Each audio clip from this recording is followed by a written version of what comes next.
Section 3.5, Digital Communication Standards and Protocols. This is a section from the book, Real-Time Computing for Mechanical Engineers, that I, Dr. Rico Piccone, wrote with Drs. Garabini and Devine. MIT Press published it. This is their web page for the book. And here's the companion website, rtcbook.org. Check it out. All right. Digital Communication Standards and Protocols.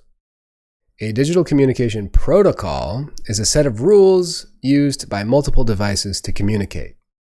Many aspects of communication might be specified by a protocol, including how channel encoding and decoding work, how channel modulation and demodulation should work, and the electrical characteristics that a channel should have.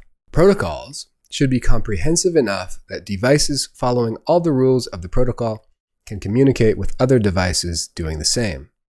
Some communication protocols are proprietary and are used only by their owners. However, many protocols are openly published to encourage multiple organizations to design devices that can communicate. A digital communication standard is a formalized protocol, very similar term. An organization, typically a professional association or standards organization, but sometimes a private company, will publish a formal document that specifies the rules of the standard. As with protocols, these can be comprehensive or restricted to specific communication layers.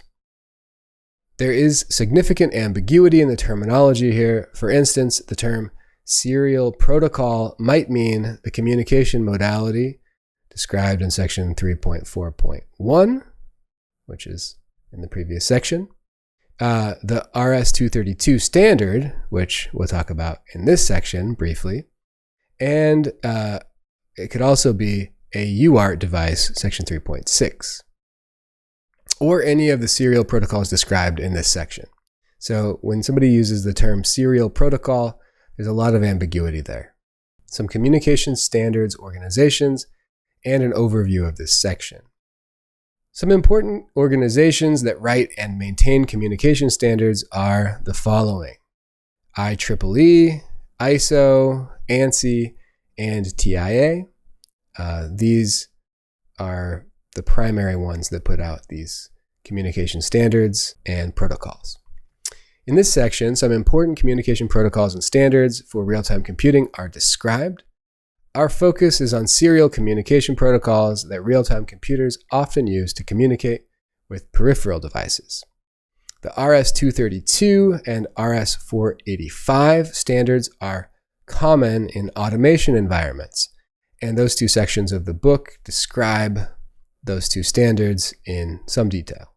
The serial peripheral interface and integrated circuit, I2C, protocols are used in many embedded applications and are described more thoroughly in those two sections of the book. And finally, the book explores these protocols and the controller area network CAN protocol in more detail. So please check out those sections of the book.